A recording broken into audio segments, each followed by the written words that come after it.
Halo, Shalom, apa kabar semuanya? Ketemu lagi dengan Ibu Yulia ya. Kita akan sama-sama lanjutkan pembelajaran matematika kita hari ini di pecahan desimal dan persen. Ini juga anak-anak bukan hal baru buat kalian ya. Ini semuanya di SD itu sudah dipelajari. Tujuan pembelajarannya setelah mengikuti pembelajaran jarak jauh, peserta didik dapat memahami pecahan desimal dan persen. Oke, kita lanjut pecahan desimal. Pecahan desimal itu adalah pecahan dengan penyebut 10, 100, 1000, dan seterusnya. Ciri pecahan jenis ini terdapat tanda koma.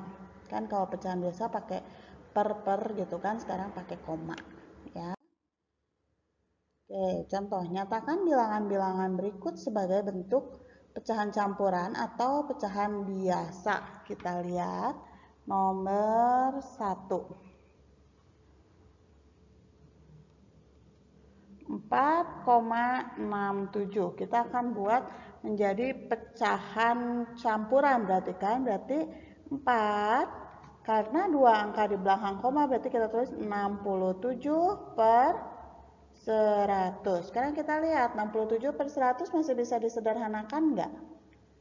Nggak bisa, jadi ya udah berhenti di sini. Berarti 467 per 100 gitu kan. Ini hanya mengingatkan kembali ya, harusnya kalian udah ahli. 0,00789 dibuat ke pecahan biasa. Jadi 789 per, kita hitung ada berapa angka di belakang koma, 1, 2, 3, 4, 5, 6, 7, berarti 789 per 10 juta. Bisa dipahami ya? Oke. Nyatakan bilangan berikut sebagai pecahan desimal. Nah, sekarang gimana kalau dalam bentuk pecahan? Udah, terus kita akan buat ke bentuk pecahan desimal. Jadi gimana? 4 per 5. Berarti kalau 4 per 5, kalau kita buat jadi per, per 10. Jadi 5 jadi 10 itu dikalikan 2. Terus berarti pembilangnya pun kali 2. Jadi 8. Gitu kan? 8 per 10 berarti kalau dibuat pecahan desimal jadi, karena per 10 jadi berapa angka di belakang koma? Iya, 1, 0,8. Yang B, 3 per 125 berarti per 1000. Berarti 125 dikali 8. Berarti ini juga dikali 8. Jadi 24. Oke, kalau per 1000 berarti harus ada berapa angka di belakang koma? 3. Berarti 0,024 gitu. Bisa dipahami sampai sini anak-anak? Bisa ya? Oke, Ibu lanjutkan. Jika penyebut dari suatu pecahan ternyata sulit diubah menjadi 10, 100, 1000, dan seterusnya, maka pengerjaan dapat dilakukan dengan cara membagi pembilang dengan penyebut. Jadi bagi pembilang dengan penyebut. Contoh nih, nyatakan bilangan berikut sebagai pecahan desimal sampai 4 tempat desimal dengan cara membagi. Ya, 5 per 13. Membagi pembilang dengan penyebut. Jadi kamu tinggal bagi biasa aja. 5 dibagi 13. 5 bagi 13 berapa? Nggak bisa kan? Kalau nggak bisa tulis 0. 0, tambah 0 di sini kan? Berarti 50 bagi 13. 3. Jadi tinggal 13 kali 3.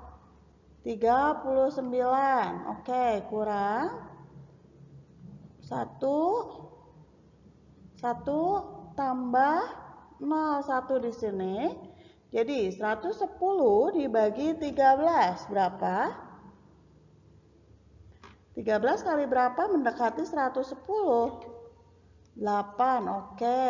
Jadi 108 kali 3, 4. 104 kurang. Berarti ini berapa? 6.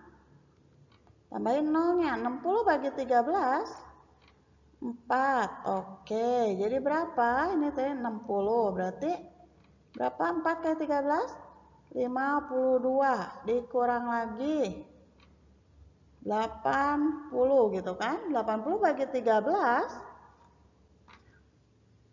6. 6 kali 13, 78, 2 sisanya. Dan seterusnya, karena yang diminta adalah sampai 4 tempat desimal, berarti udah aja di sini berhenti. Jadi 0,3846. Begitu anak-anak. Bisa ya? Oke, kita lanjutkan yang B. Coba kalau 7 per 11, gimana 7 per 11?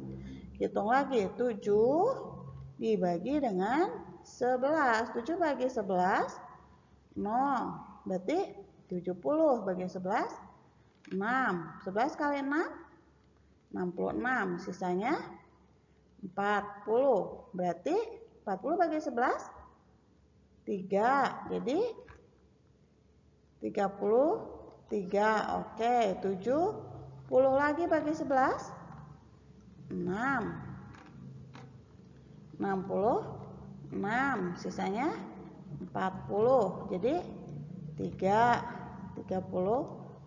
Begitu seterusnya. Jadi hasilnya 0,6363. Berhenti karena yang diminta 4 desimal. Paham? Oke, kalau paham pecahan desimal ya, bisa dimengerti. Ibu lanjutkan ke persen. Persen adalah pecahan dengan penyebut 100. Dengan demikian persen berarti per 100. Lambang persen ya seperti ini ya, persen. Untuk setiap pecahan A per B dengan B tidak sama dengan 0 jika dinyatakan dalam bentuk persen, jadi A per B dikali 100%. Jadi A per B sama dengan A per B kali 100%, gitu ya. Nih, nyatakan bilangan berikut dalam bentuk persen. Kamu bisa lakukan seperti ini ya, misalnya boleh buat seperti ini, 4 per 5. Kalau kita mau buat per 100, berarti ini dikali 20, berarti 4 juga kali 20, jadi 80 gitu kan. Jadi berapa? 80%. Boleh ya? Selesai. Yang B, 7 per 15 dikali 7 per 15 dibuat ke ubah persen. Jadi kamu caranya pakai A per B dikali 100%. Bisa disederhanakan ini. 115 bagi 5, 3. 100 bagi 5, 20. Berarti 7 kali 20, 140 per 3%. Jadi berapa? 140 bagi 3, 46 kali 3 itu kan 138, berarti sisanya 2 per 3%. Begitu. Bisa ya dipahami ya? Oke, gue lanjutkan. Nyatakan bentuk persen berikut sebagai bentuk pecahan sekarang. Kebalikannya, 35%. 35% berarti kalau kita buat pecahan jadi 35 per 100. Oke, 35 per 100 itu kalau kita sederhanakan jadi bagi 5. 35 bagi 5, 7. 100 bagi 5, 20. Oke, ya. Yang B, 225%.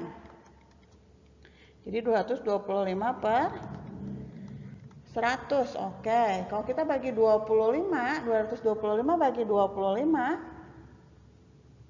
jadi 9 per 100 bagi 25, 4. Berarti 9 per 4. Kalau kita buat pecahan campuran 9 per 4, 2, 1 per 4. Oke, bisa dimengerti sampai sini? Bisa ya, mengubah dari persen ke bentuk pecahan atau sebaliknya bisa ya, mengubah dari desimal ke bentuk pecahan atau sebaliknya juga bisa. Paham ya?